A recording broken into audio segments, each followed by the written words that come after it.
Welcome back to the Angie McPherson Show. Y'all are in for a treat. We've got my girl, Akua Konadu here. We're about to cut a rug. I just know it. I am in Angie's house today, honey. Okay, Girl, we are about to have a good old time. Girl, I have Kleenexes right here because I know when we get together, I laugh so hard that tears come out of my eyes. Did we not just like laugh for a good 20 minutes? I mean, we were supposed to start 20 minutes ago. We should have started the recording. We should have hit record because we were just spilling some tea. And I'm like, wait a minute, this is so good. Okay, so Akua is here. She's a storytelling strategist. And this is just such a cool career, just a cool business. Like the way that you help people tell stories to grow their business, to build a personal brand. Like, I want to hear how you even got into this, because when I met you and I found that this was your niche, I was like, I've never heard anybody specialize in this before.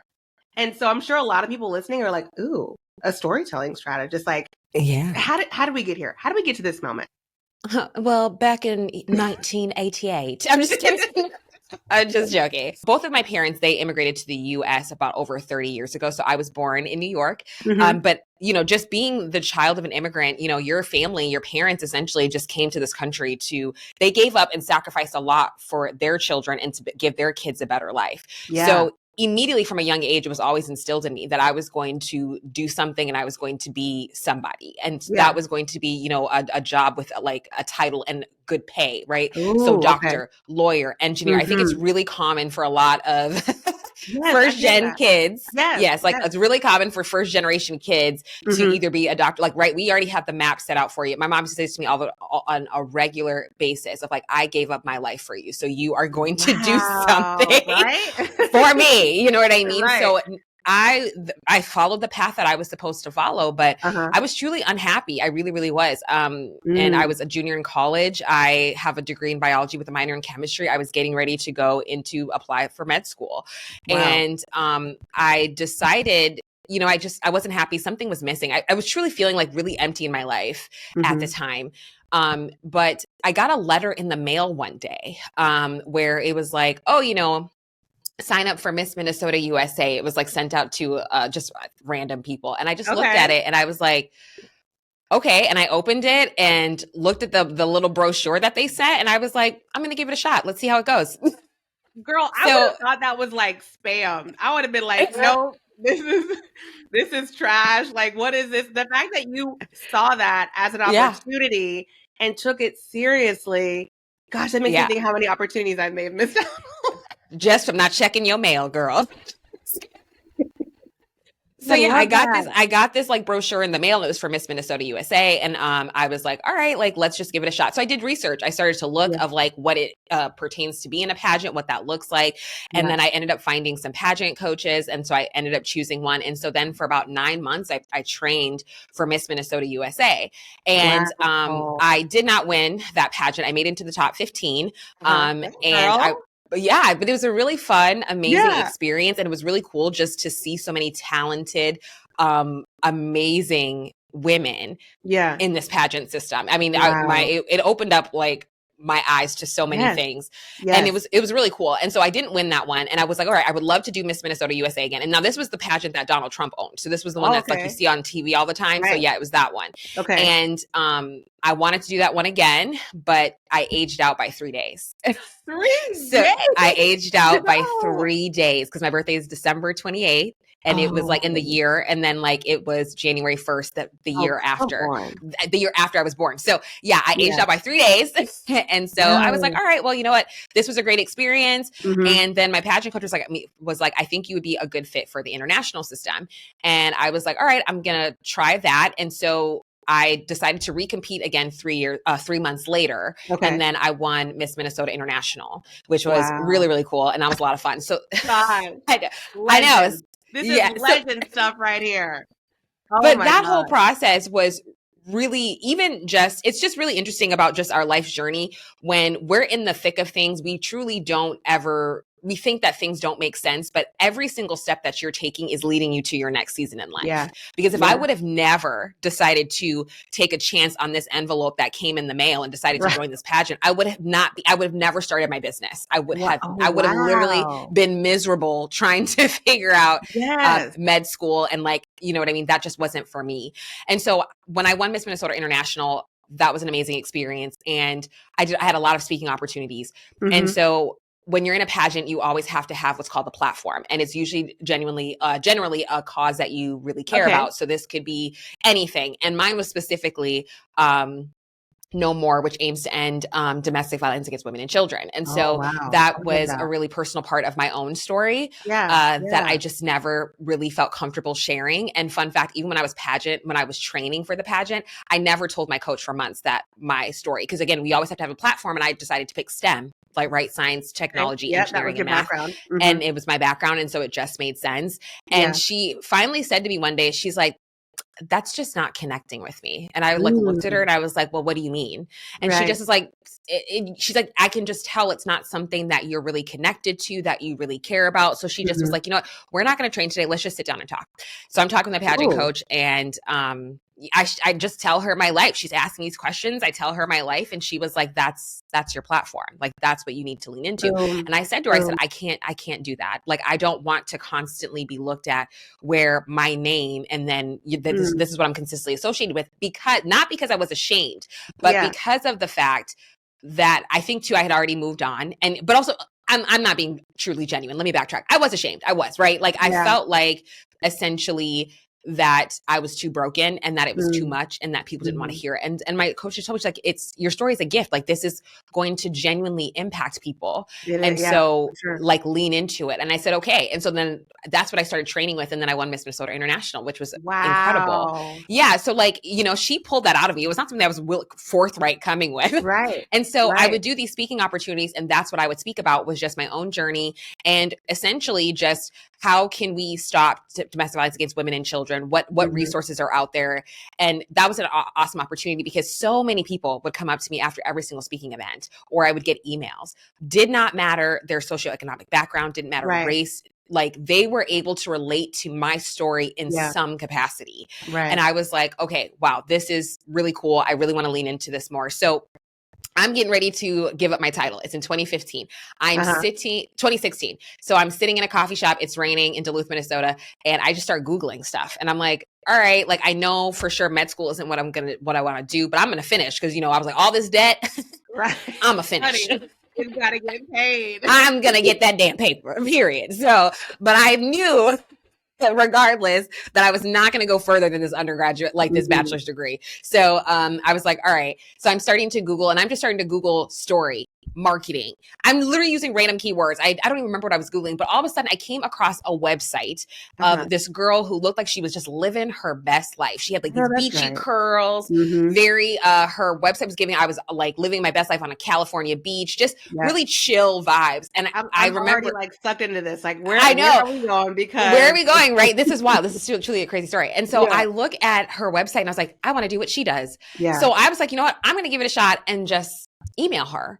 And I'm thinking this girl's living her best life out on the West Coast. Come to find out, we literally grew up 20 minutes away from each other, and she lived in the same city. She lived in Minneapolis, lived in Minnesota. Oh my gosh. What? Yes. So her and I connected, like when I came back home from Duluth, we connected immediately. I hurried up, graduated college, moved back down to the Twin Cities in Minneapolis.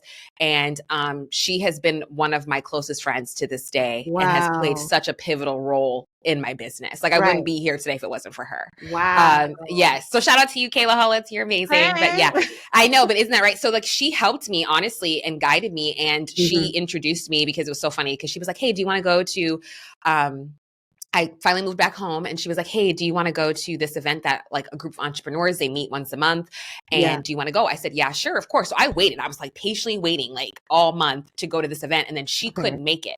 And I was like, I'm going regardless. So I like hurried up and like took my backpack, and I went over to Lake Harriet. I already know where you're going with this. Okay. Yes, you already know. So like, I like took my backpack and I go to Lake Harriet. Now this is a summer in Minneapolis, right? So everybody is out, because we have been in hibernation for 9 months out of the year. So everybody is out. So I'm at this lake, and it is packed.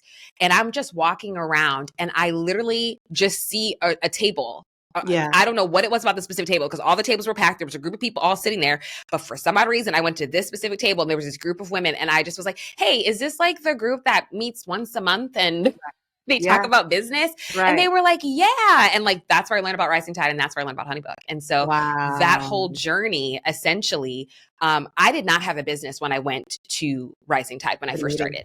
I just showed up every single month. I just wanted to be around these people and soak in as much as I could because I loved the conversations. I loved the support of the community. And it was just really fun because I was at a time in my life where I was really lost. I didn't know what I wanted to do. I was really lonely. I was depressed. And I was like, I feel like I should have my life figured out because I also did not do the traditional sense of like going to college right after high school. I graduated at 28. I'm now 35. So I already, so a lot of people don't know that either. I graduated at 28. I went back to school at 23, graduated at 28. And, right at 28, you think you should have your life figured out. You should have a house, a husband. I was like, I ain't got none of that. I ain't got no job. I'm just trying to survive. Right. I just wanted to keep showing up because that was the thing that brought me joy in that season of my life. And so then when I finally decided like what I wanted to do, so many people stepped up. They were like, oh my God, Akua, yes, I want to help you with the website. I want to help you with like your brand photos. Like people within that community rallied and paid it forward with me. Community is everything. Everything. Like you didn't even have a business. You were just taking action and networking and diving into your resources. And that is what built the business. You didn't go out and say, I'm gonna get a business license. I'm gonna do this. I can't market myself until this. So many people just like sit in their own, like they just sit on their hands and they're just like, okay, well, like maybe one day, like, no, you were like, I'm moving in this direction and that's what's going to be there at the finish line. Like, I'm just going to take the steps I need to take, get the resources, talk to the people I need to talk to. And then, and then I launched my business, and which was an amazing experience. But everything that I learned from pageantry, right? Like even just training for the pageant, it's intense. It's not an easy thing to do. Right. You have to learn how to share your story really short, sweet, and to the point and make an impression because with like Miss Minnesota USA, you had a panel of judges and you only had 2 minutes. Now, mind you, remember, they are literally 2 to 3 minutes. I think it was tops. Like they literally are interviewing, I don't even know how many girls, a boatload. So how are you going to make yourself stand out? That was the goal. And that a lot of people don't know this. Like, of course, like what you see on stage, it's beautiful with the gowns and the swimsuits and all that, which is amazing. But the girl who wins an interview. That's always the winner. And this is giving Miss Congeniality. It really is. Like people, you know what I mean? A lot of people would always think like, oh yeah, brain, like beauty. But I'm like, no, it truly is brains and how well you can storytell. That's truly what it was. So for Miss Minnesota International, I won because of my interview skills and my storytelling. And so Miss Minnesota International, and that one was slightly different. I talked to each judge individually, but that was like 2 to 3 minutes, like each, like you just boom, boom, boom, boom, boom. And so that's truly what trained me essentially into storytelling and that whole process, because I had to take something that was super difficult to talk about, that makes people feel uncomfortable, that is really raw and hard, and really mold it and shape it into something that was more digestible for people to feel and inspire them to take action, inspire them to help others. And so it's truly a muscle that you have to constantly exercise. And I did that for a year and a half with, training, and then Miss Minnesota USA, and then Miss Minnesota National. So like, I'm not a year and a half, about like 2 years. And that's all I did like throughout the whole time. And so it was a really great experience. And that's truly a lot of those skills I carry with me into my business to this day. And 100%. I've learned other things along the way, right, that you keep adding into your skill set. But, I say it all the time, like storytelling has never changed. There's like the landscape of entrepreneurship is changing, right? We know this with AI and all these other things. But storytelling is always, it's always the anchor point, right? Exactly. And now more than ever, it is important. Like you can't tell me otherwise. Oh, one thing I want to go back to really quick. When you said that you spoke to the judges individually, did you have to tailor your storytelling technique to each one, or did you kind of like share this? And I feel like that's just an example of business. Like you have that audience or that platform, and you can't just say the same thing in the same way to everyone at every time. I feel like you really have to tailor your message. So when you said that you went from like sharing your story in 2 minutes to everyone to having specific time with each with each person. I'm like, oh, I know she probably crushed every conversation. Yeah, you had to. Respective to them. Mm-hmm. And you also too had I had to be more intentional because like you don't really fully know who the judges are. You don't really know, if I remember correctly, you don't really know who they are until you get in the room. And so really paying attention to body language, like little things to be like, all right, how can I tailor certain things? You know, and you adjust it. I adjusted every single time based on the question that they asked me. So yeah, and that's the same thing with your target audience, right? I think a lot of the times you have to know who your target audience is. And I repeat this all the time. And it is such an elementary thing in your business. Yeah. But it's literally the core piece in storytelling because you have to know how to be able to trigger certain emotions to get people to do what you want them to do. Right. And so that is a huge, huge piece of storytelling. And so you need to, and I have my storytelling intensive that people, like if that's how they want to work with me, that's what we do. And one of our first exercises is essentially really breaking it down of who it is that you're speaking to. And I do not care how long you have been in business. I'm always able to identify the gap of where you're not taking it deep enough. Oh, okay. That pain point, right? Yeah. Like, you know, we all know we have to, we always hear that, you know, what's the pain point that where like it keeps them up at night? And people always miss the gap. They say they know it, but they put it in and I'm like, you're right. You're not seeing the full picture because you have to look at it as how you are transforming their life holistically. Right. And like we are helping them with such a small part of their life, but like, look how that will immediately connect to other areas and make their life easier and free them up to do other things. So you have to really truly look at their whole life, like their life as a whole, and understand not only are you impacting them in this part of their business, but what other areas are you impacting their life? Because that's what mainly matters to them. Right. So you have to really intimately know who they are. Like, breathe what they breathe. You know what I mean? Literally think what they think, like intimately. And I'm very intense about that because it's true. Like, emotions are key, especially I'll share like a storytelling trend. Right now, I think authenticity is going to reign supreme. You have AI right now, right, where that can easily write stories for you, but AI cannot replicate your emotions or your experiences. You have to lean into those gifts to be able to help you stand out. Truly, because AI, right? AI is just, sorry, not AI, ChatGPT specifically. ChatGPT can write all of these stories, but truly, it's your experience. It does not carry emotion. It cannot, it doesn't have any emotion. Right. So it just gives you feedback based on what you have entered in and whatever the algorithm has currently been updated to. So you are your own superpower. Authenticity is going to reign supreme. Every time. I think that is the biggest storytelling trend, storytelling trend number one for me right now. It's like authenticity, like lean into your gifts. And I think it's more like now more than ever, it's so, so important. Yeah, leaning in, I feel like a lot of the mistakes I see people making, and I used to make this too before I woke up a little bit to see what was actually converting, is people are just so, can be so generic and vague. And because they're trying to speak to the masses, they are kind of diluting what they're saying so that everybody will be able to relate.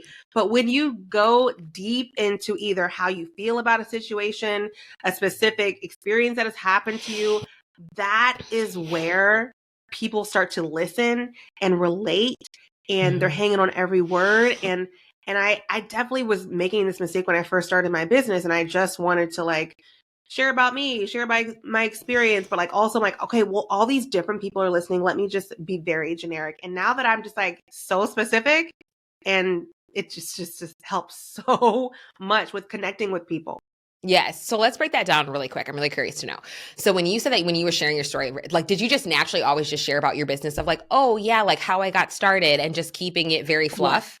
Yeah. Okay. So, right. So naturally what you would call that is like your origin story. And we've all heard that, right? Right. A hot take that I have is origin story is not going to bring you sales. Nobody cares anymore about that origin story. Respectfully. Right. Respectfully. You know what I mean? And not saying that it isn't an important thing. I think it's a great story to nurture your audience, of course. Yeah. But if you want to be able to gain clients, you need to be able to show that you have a process that is repeatable and will give people results. And what's that going to give to you? Data-driven stories. Data-driven stories. Yes. And that is down. Yes, data-driven stories. You need to be able to have, because we can tell when people are being disingenuous, and I think we've seen it a lot in the creative community that people just are not pulling up receipts, right? Like people want to know what's happening in your business. People want to know, can you give them the results that they are looking for? Now, your origin story and how you got started. Do I think it's a great thing to share? Absolutely. Do I think it's going to convert? No. Do I think that there's ways that you can still make it impactful and make a difference? Absolutely. So I don't want you to think that I'm harping on that. But if you truly want to like convert, data-driven stories is where it's at right now. And that's my storytelling trend number 2, is that more people are leaning into data-driven stories. And it was so funny because on social media the other day, my friend Kayla, who I mentioned earlier, she sent this to me because a woman made a reel, and it was so interesting. And I wanted to reach out to her, but I was like, oh my gosh, let me not be a creep. And so, but she had said like, I hate storytelling. Ooh. She was like, I'm just so sick of it. She was like, I just want to know, I just want to share, this is what I can do for you. Here are the results. You know what I mean? And I felt like there was a lot of validity to that, right? And I was like, her feelings are very valid, again, because we're not providing the detail, we're putting it in fluff. But I was like, fluff, yes. It's very fluffy. Yeah. But again, it's like what she's describing is like data storytelling essentially, right? But of course, like you want to take people through that journey, but like very tactical journey. You know what I mean? Like that's because people right now don't have the capacity to be sitting there and consuming a lot. That has changed, right? It's a lot shorter. We have a much, much shorter attention span. So storytelling trend number 3, micro stories, I think are huge. Now, do I still think long form content is very valuable and people are leaning into that? Yes, I'm one of them. I do still think they're very valuable. So I don't want to like act like it's not, but try experimenting with micro stories. Really try to make storytelling that's really short, fast, and impactful. Like, right? What are like, and there's so many different ways that you can do it. You can do it in your stories of like just, Angie, you do this all the time. I see you do it all the time in your stories too. People realize they're not doing like they don't realize that they're doing micro stories, but they're doing micro stories. Like you will go in there and share just something really quick, 15, 30 seconds. You go about your day. Right, girl. That's a micro story. You ain't got time. Let me break this down to you. And this might be a little, actually, I feel like a lot of people can agree. I love TikTok because people get to the point. I can press the screen to speed them up. Like, let me tell you something about me. I listen to everything on at least 2 times fast. Podcasts, when people send me voice messages. Sometimes YouTube videos, because I don't know if it's something about me, but I listen better when someone is speaking faster. And I remember when I went to a high school like seminar, a public speaker came and he spoke so fast. And at the end, he was like, I bet you understood every single word that I said. And because I listen to everything 2 times fast, I speak fast. And like people listening to this podcast probably say, yeah, that girl does speak really fast, but it's because I listen fast. I think that the world is faster than it is. And so I start speaking fast. But that's the one thing I love about TikTok is that people know how to get to the point. Sometimes on Instagram or Facebook or other platforms, I'm just like, what are you saying? Like, can we get to the main points, because you're losing me here. And so when you talk about micro stories, and how I do that, sometimes I'll film a Instagram story and talk about something, and I'll watch it back and I'm like, I can't post that. Like it took me forever to get to the point. Like I wouldn't even listen to that. And I'll re-record it again. I even do this in my copy. I will write a whole email to my list or a social media post, and I know that's just the rough draft. The final draft is probably going to be a third of what I just put, because I need to cut out the fluff. People have too much fluff in their messaging and in their storytelling. Absolutely. I agree. And I think I also know myself, because I'm also same thing, like I said, guilty. I watch everything twice the speed now. And it truly is. And it forces me to have to be much more intentional in listening. So like, I feel like I absorb the information a lot better. And, but like, haven't you noticed when like somebody's not getting to it, I don't even watch. I just swipe up. I'm like, you didn't get it quick enough for me. And I just go to the next one. And like I said, I do still think long form content is very valuable. And I do still think that you can share a story longer than, 30 seconds. But again, how are you exercising those skills to where like however long you're sharing it, it's impactful. It's so impactful, right? Because storytelling, I don't care what anybody says, it's so memorable. I just think of last year when we were both speakers at the Creative Educator Conference. And is it Liz McCravey? Did I say her last name right? Is it McCravey? Okay, yeah. she was talking about getting robbed. And I believe it. I still remember it. I literally still remember the story to this day. And then you shared with when you... on every word. I was hanging on every word, girl. And then you shared the story about you were on, oh my gosh, what is his name? Let's Make a Deal. Let's Make a Deal about this. Yeah. Right? Like these were things that you had literally tied into your messaging for your presentation. And it was so good. And I remembered it. And it was so valuable because also too, you took it and you were like, here's the connection between the two. Because you're like, what does robbery have to do? Right. This specific business topic, but she was able to blend it so beautifully and people were engaged and it just made it a lot easier to be able to digest the information. So, but again, it's like you removed the fluff from it. She didn't provide unnecessary details. She made it clear and the story had one goal, right? Because I think sometimes we get nervous of like, maybe the story, like maybe I need to include this detail so they get the full context. And another trend I want to say is storytelling is not linear. And the thing is, it never was. But now I've seen that people say like, oh yeah, this is a trend. But I'm like, but that's the way it's always been. Storytelling has never been linear. It gives you the freedom and the permission to show up and do and like show up the way that you want to show up. So you don't have to start a story of like, it was a rainy day on October 4th or whatever, right? You can start your story in the middle. What matters is how you're able to hook people and get them to stay. That's what matters, right? So like, so I just think of myself for an example of, oh my gosh, I remember when I was getting ready to speak on stage, my hands were sweaty. I was nervous. I'm getting ready to speak in front of 300 people, right? That's more engaging. That's like, you guys, that was really crappy. I'm so sorry. But like, you know what I mean? Like that's more engaging if you compare the two of like, it was a rainy day and like, out here in a coffee shop. It just really, you can start the story anywhere that's going to be able to hook your audience. Like a hook is so important. Yeah. That's literally going to set the precedence for your story. Yeah. And I love how you made the point about, I went on a tangent about micro stories in short form, but of course I listen to long videos, audible books, I'm watching things that are long, but like you said, even with a longer story or a keynote presentation or a podcast interview, that's maybe 60 minutes plus, you can still cut the fluff so that you are connecting the main points. My sisters, they're going to laugh if they listen to this. One of my sisters does not like scary movies and she doesn't want to watch them, but she knows I will watch every one. And my other sister will both watch it. And this sister who doesn't watch it, she'll come to me and be like, can you tell me exactly what happened in the story? Because I know you're going to get to the main points and connect everything. And people have told me in my family, like, oh, you want to hear what happened the other day? Well, I told Angie, go ask her. Like, even if it happened to them, they're like, let Angie tell you. Even my husband, he'll be like, we'll be at his mom's house. He's like, let Angie tell you this story. And I'm just like, what? Because I get to the point. You have to get to the point. I'm not going to act like I am this perfect storyteller because my sister, if she calls me out when I'm calling her to give her some tea sets, she's like, all right, let's get to it. Like, let's go. Hurry it up. I got things to do. And I'm like, girl, you're so rude. She's like, you take forever. So like, I don't want to make it seem like that's how I do my husband. I swear. I'm just like, I need the beginning, the middle, and the end. I don't need all the details. So now to agitate her, I purposely share all the details. And I was drinking this tea, but it was hot, but it wasn't too hot. Like, who cares? Who cares about the temperature of the tea? It's too many details. There's too many unnecessary details. And that's the thing about storytelling. Like, if you are going back and forth whether to keep this detail in, please remove it. Keep it. I'm just like, I'm already like wiping my eyes. I'm over here like cracking. We're done. Okay. If you have to think about it, just remove it, please. Spare us all.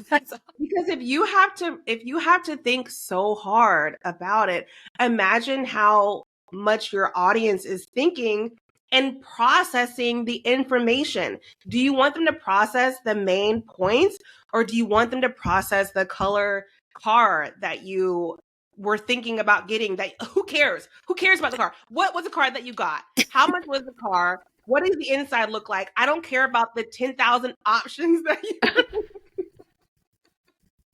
I'm done. I'm cracking up over here. Oh my gosh. I know, but it's so true. Like keep it simple, keep it clear, y'all. I think that's like the biggest piece. I think again, because it's so much harder to be able to capture and keep people's attention.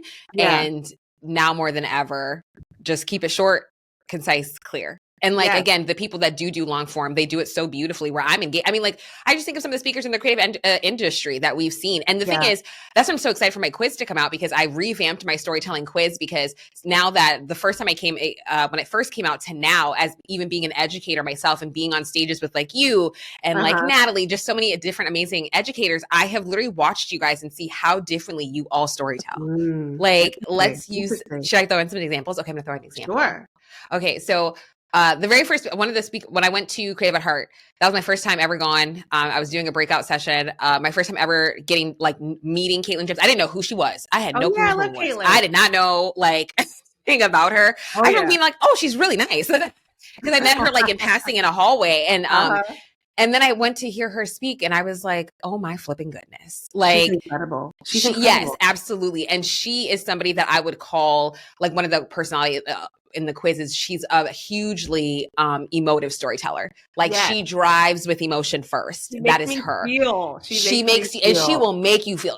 And then I saw her again, 2020, later on that year at United. And I was like, damn it, I have the Kleenex Natalie Frank too. Like, yes, but like she very emotive. Like that's what she leads with. Like she's very, very good at driving emotion and inspiring people. And then I like to take somebody like Hope Taylor. Yes. She too. Like, and after I saw her speak at the Creative Educator Conference. Hope is a powerhouse. When you hear her, she's going to provide you with a lot of tangible, very like heavy amount of content, but it's so good. And the way that she breaks it down is amazing, but you already know what you're going to get with her. It's jam packed. She's somebody that I would call more of a magnetic storyteller, right? Like that's what it is for. She want like, so many different like personalities. And then I think of Laylee, right? So Laylee's somebody who says all the time, I am not here to make you cry. Yeah. I'm not. That's not my goal.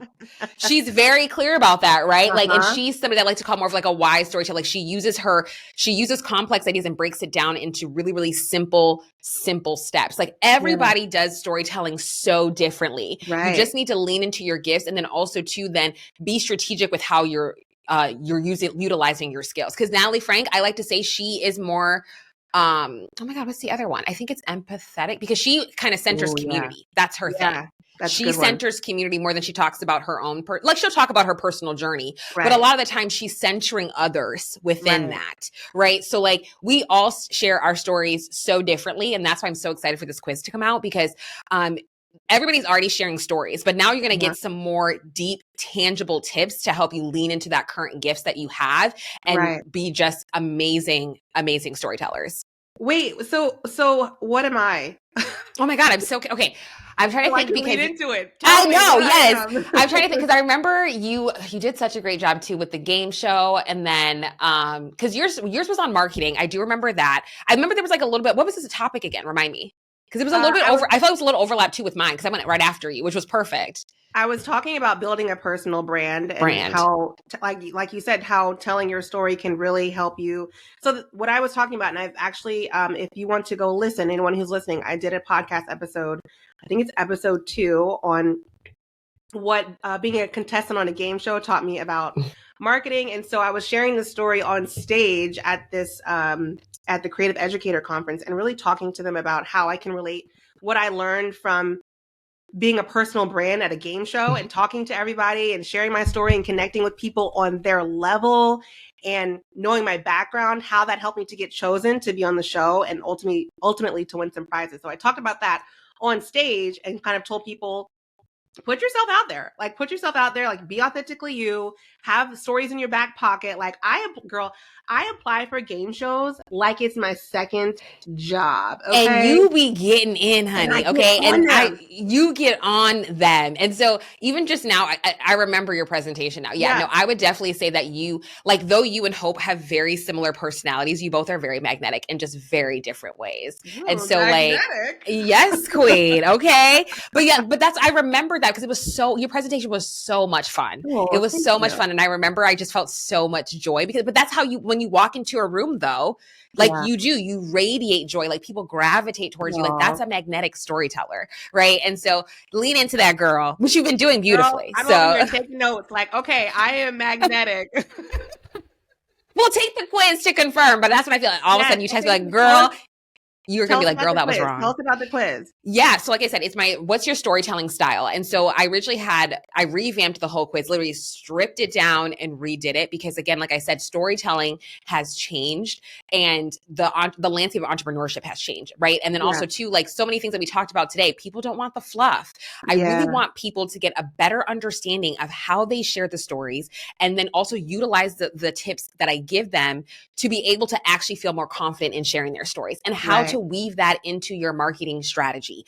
And the thing is, what I love about storytelling is that it's so transferable. The skills are. So it doesn't have to just be for social media. You can literally use it for doing a keynote, whatever presentation, for your website, however you want to do it. But these tips are going to be able to help you lean into more of your storytelling gifts because we all share our stories so differently. And sometimes I feel like we get so discouraged when you see somebody as like you see like us on a stage and they're like, well, I can't do that. Yes, you can. There's no difference between me and you.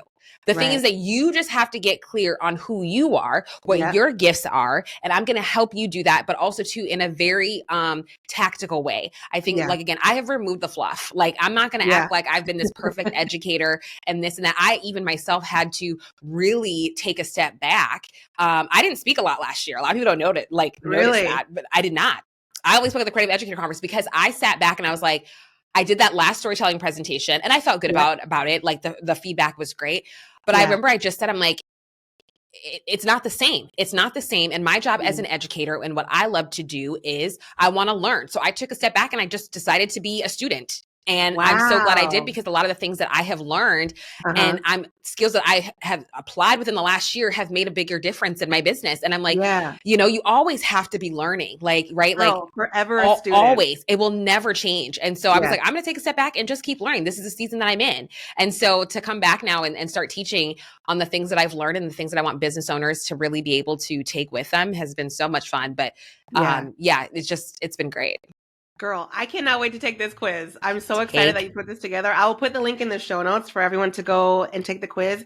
Can we play a game? A game? Yes, let's play a game, girl. So the game is, I'm going to give you a category and I want you to tell me who the best storyteller is, in your opinion, in that category. Okay, go ahead. You said like 5. All right. Okay. Rapper. When you think of the best storytelling rapper, who comes to mind? This is just your opinion. There's no right or wrong answer. Yeah, can I give you 2? Yeah.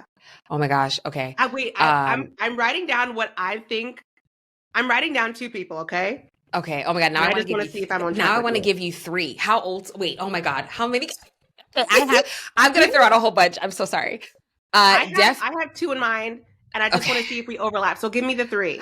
Okay, 3. Definitely Tupac Shakur. I mean, we're going to take it back to the 90s. I love Tupac was a beautiful storyteller. Yeah. Right. And a lot of songs that we still remember to this day. Yep. Right. Like, how am I going to say the blacker the berry, the sweeter the juice. I said the darker the flesh and the deeper the right. Like we all know because the storytelling within that was literally supreme. It was so good.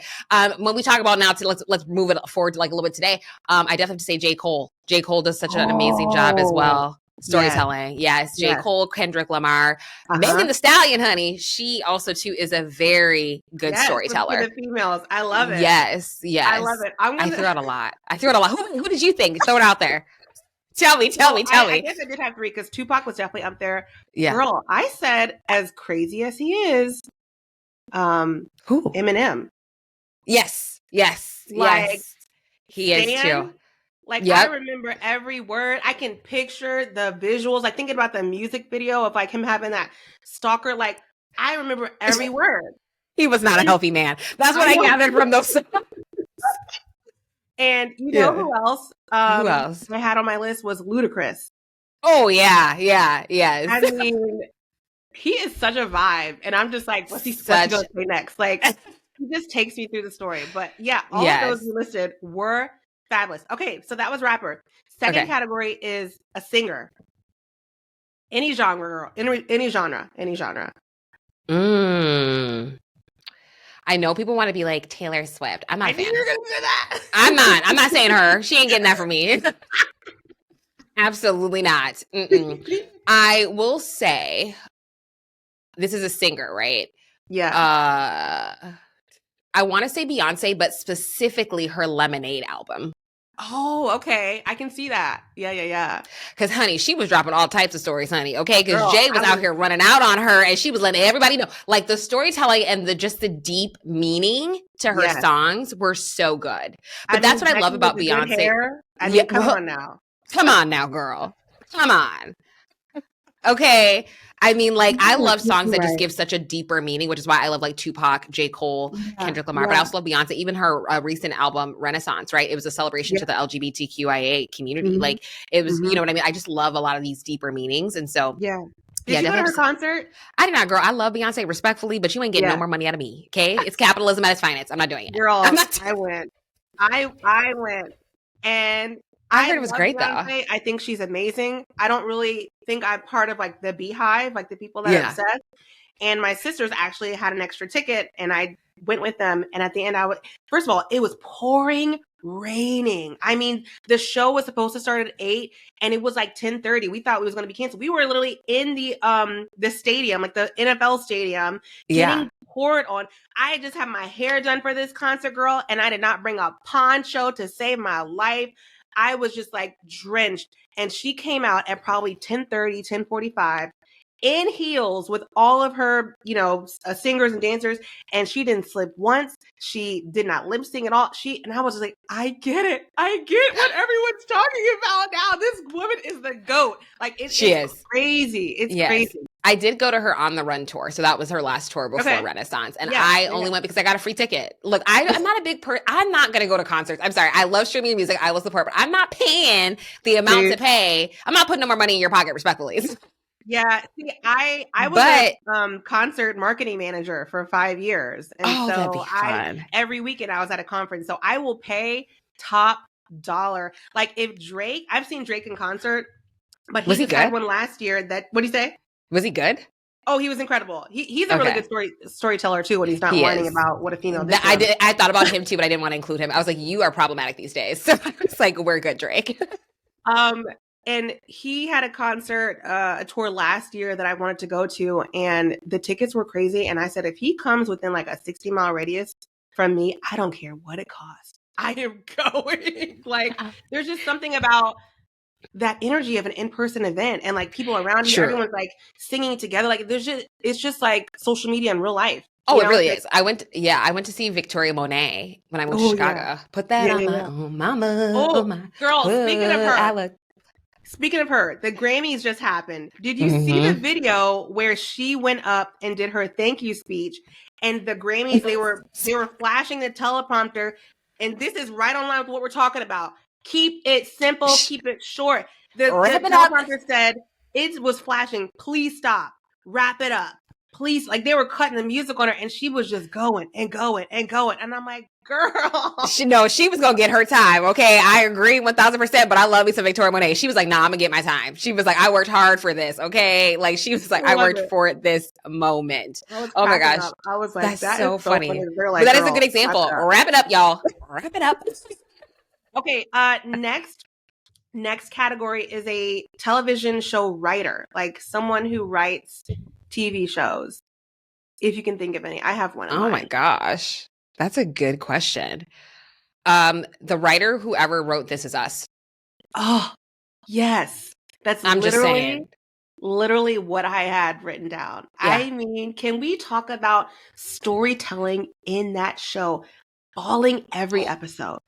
But also, too, just the tactical ways that they did it. Yeah. It was brilliant, right? Just going from different generations. Different seasons of life. Yes. Just showing the evolution of each character. I love that. That's what I love. I love a good plot. Like, I literally cannot finish movies now if the plot is trash.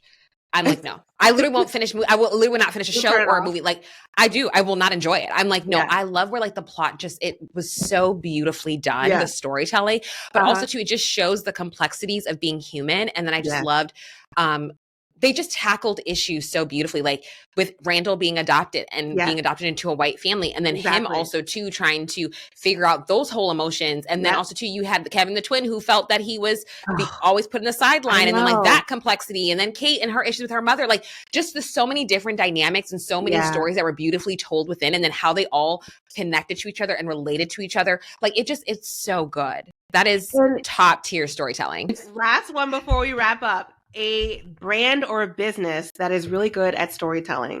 Oh my gosh. Okay. So I am not a fan of Starbucks, but I'm going to give Starbucks credit where credit is due. Okay. And we have an episode on the Independent Business Podcast where we break this down. But they do pumpkin, like the whole pumpkin spice phenomenon is what it is because of storytelling. I personally would never drink. I don't like it. Like, but you know what I mean? And we had Jen Olmstead on the show and we did a really fun episode of the breakdown of the PSL brand. And I have to give that shout out to Starbucks because it's still a phenomenon where people are literally going to get it in the middle of August in the hot sun. As soon as it hits the stores in August, I'm there. They're there. It's you're there too, girl. I can't. Not you too. Every year, it's like 95 degrees in Virginia, and I'm drinking my PSL. Drinking your PSL. Yep. I mean, literally, that's truly what it is. I don't like Starbucks. I don't drink their beverages, but I know what the PSL is. I know what it is. I know what it is. I know what time of year it is, all that stuff. Because why? Because they truly have created an experience. And that's what storytelling is. You are creating an experience for people. Yeah. And a lot of people know about PSL, but have never tried it, but they know about it. And truly their marketing and storytelling strategies are honestly top tier. That's a brand that's a great way to wrap up this game. Akua, thank you so much for joining me today. This was so great. Let's do a quick recap of the 3 effective storytelling trends that you said. I literally am typing notes. Second one was data-driven stories. The third one was micro stories. What was the first one again? Yeah, authenticity is key right now. Authenticity, micro stories, authenticity, data-driven stories. I think are so. And storytelling isn't linear. That's another one too. Like it's just not. So those are the 4 that I shared. So I hope this was helpful. But girl, you know, I was so excited when you reached out. I was like, oh, my girl called me. I'm coming, honey. Girl, you came through. I cannot wait to share this. And there's so many takeaways that I had that I know everyone else will have. So where can we find you? Tell us your Instagram, and I will put your website, all that stuff in the show notes. Yes. Okay. So you can absolutely find me at akuakonadu.com. You can find me on Instagram at akuakonadu_. I'm also host of the Independent Business Podcast through Honeybook. So definitely come check out our show over there. It is loads of fun. And so that is all the places that you can find me. Awesome. Thank you so much. Thank you. Thank you. Hey, friend. Thank you so much for tuning into the Angie McPherson Show. I hope this episode ignited a fire within you, motivating you to take bold and inspired action. As a gift for listening, I've created a free download of my business toolkit featuring all the essential tools and apps I use to grow my business. Just head over to angiemcpherson.com/toolkit to get your copy. If you haven't already, please consider subscribing and leaving a rating or review wherever you're listening. And if you're feeling extra generous, sharing the podcast with a friend goes a long way, and I am truly grateful for your support. For any resources and links mentioned in today's episode, make sure to check out the show notes. Keep moving forward, friend, as each step takes you closer to your goals. I'll catch you next week for another episode.